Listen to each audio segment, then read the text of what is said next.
पूरी अमरोहा के मोहल्ला जमा किया गया था कि आज अच्छन का रोज़ा है। 12 बजे उन्होंने पानी पी लिया। हमारे चीचा जॉन बकौल अम्मी के कि जॉन सबसे ज़्यादा चीखता था।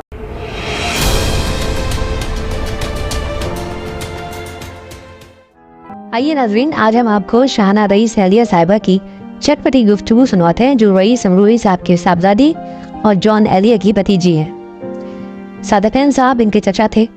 देखिए कि क्या लोग थे, क्या तहजीब थी और क्या खानदान था। आइए नाज़रीन, सुनते हैं शाहना रईस साहिबा की चटपटी और मज़ेदार गुफ्तगू।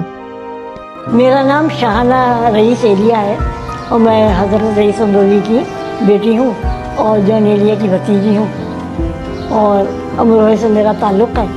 अमरोहा बरादरी जो है वो दिल्ली शहर से 80 किलोमीटर मशरिक़ में है और वो एक अनोखी बस्ती है जहाँ के लोग भी अनोखे हैं और जहाँ के त्यौहार भी अनोखे हैं। मैं कोई 13-14 साल की थी, लेकिन बेटा पहला ही रोज़ा रखे, पहला रोज़ा मुझे 2 बजे दिन के सांस शुरू हुआ, मुझे सांस होता है, यानी दमा जिसको कहते हैं। इतना शदीद दमा हो रहा कि फिर इंजेक्शन लग के वो, अब बताओ तो रोज़ा क्या होता है, इंजेक्शन लगा और क्या हुआ होगा।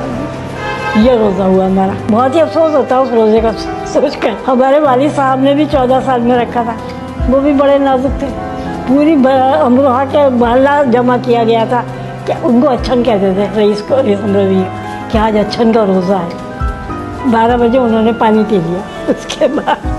उसके बाद बकौल उनके हमारे वालिद साहब के कि ज़िंदगी भर मुझे पछतावा रहा कि मैंने बहुत बुरा किया। बेसन वगैरह जो होता था उसको छान चून के रखा गया है और दालें चुन के बुनबीन मिला के और रखी गई हैं कि चूँकि वो दही बड़े बनेंगे। और कभी कभी अम्मी कोशिश करती थी दही जमाने की, लेकिन मेरी याद में से कभी नहीं जमा, कोशिश करती थी। और ये मसाले जो होते थे जैसे दही बड़े का मसाला, ये सब अम्मी घर नहीं करती थी और बाजी वगैरह ही बेचारी घसीट घसाट के करती थी जो अम्मी कर रही थी। आटा गूंथता था, वो बताती थी हमारी अम्मी, उसमें गुड़ मीठा बनाने के लिए उसको वो बना के पेड़ा वो बना के उसको काटा जाता था और वो मीठे वो बनते थे, शक्करपारे बनते थे। वो घर में लड़के भी बना रहे हैं, ये नहीं कि लड़के नहीं लगे, लड़के भी लगे हुए। हमारे चीचा जॉन बकौल अम्मी के कि जॉन सबसे ज़्यादा चीखता था। मेरे शक्करपारे को हाथ लगा दिया रेहाना ने, हमारी बहन ने। अब ये मैं लगा छू कर नहीं ओढ़ा के। और हाँ, अम्मी बता रही ये जो होता दाल सेव जो होते हैं ये टूटते थे घर में, हैरत अंगेज वो टूटते थे, फिर सूखते थे, फिर वो बहुत सी बड़ी मेहनती थी बेटा। अब हम नहीं कर सकते तो चीख मारे लगे क्या हो रहा। हमारे घर आते थे लोग, हमारे घर आते थे अफ्तार में, तो हमारा जो हॉल था वो चखा तो बहुत बड़ा था, वहाँ पर अम्मी लगवाती थी दस्तरखान। रफ्तार जैसे कभी कोई अपना आ गया तो उसमें लल्लन, जिसको हम इकबाल महदी जिसको हम लल्लन कहते थे, भाई शकील, मुर्जा सईद, जॉन एलिया, सिफ्त अख्तर, शायस्ता के बेजार जो उनके भाई थे होते थे, ये तमाम लोग हमारे यहाँ जमा होते थे हफ्ते में एक बार। और कहाँ हर रोज़ा वोज़ा तो मुझे नहीं मालूम होता था कि नहीं, लेकिन बहुत ही दिलजमी से रोज़ा खाते ज़रूर थे, चाहे वो होता हो या नहीं होता। कभी कभी सादकैन भाई वो भी होते थे चीचा, तो वो भी ज़ाहिर है रोज़ा वोज़ा तो हमारी नहीं है, तो भाई कहते थे, हमारे अब्बा कहते थे हमारा सादकैन रोज़ा उतारेगा अम्मी से, अम्मी का खाका उतारेगा, ठीक है चलो वो उतारेगा। ये हमारी काम करती थी बुआ, कहती थी बेगम साहब इतने लोग आते हैं, मैं तो थक जाती हूँ, मेरी तनख्वाह बढ़ाओ।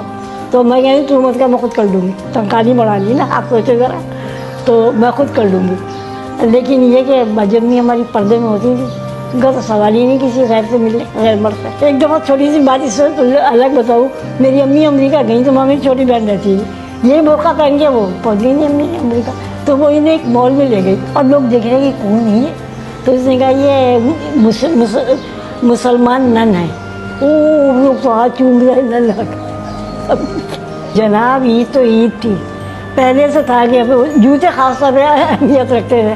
हर बच्चे को ये था कि नए जूते भी आएंगे, जबकि साल भर में ये थोड़ी कि नंगे पैर फिरते थे। अम्मी और बाजी वगैरह जाती थी, उनमें कोई 20 दुकान, अगर बाजी वगैरह का रोज़ा है बेचारी का, तो वो 20 दुकानें फिर भी जाती थी कपड़ा ढूंढने कि बहनों का ये आना है और अम्मी आपका ये आना और हमारा ये आना। फिर घर में सिलते थे कपड़े, हमारी अम्मी बाहर नहीं सीती थी, हम 5 बहनें और वो खुद, हमारे अब्बा का कुर्ता वो खुद सी थी, वो सिला, और उसमें कितना ही नहीं आदमी वो होता है दिलचस्पी लेता है कि कपड़े सिल रहे हैं, नींद आने वाली है। तो तुम लोगों तो पता नहीं किस दुनिया में हो, बहुत ही बेकार दुनिया में हो तुम। आलम्स डायरी को सब्सक्राइब करना ना भूलिए।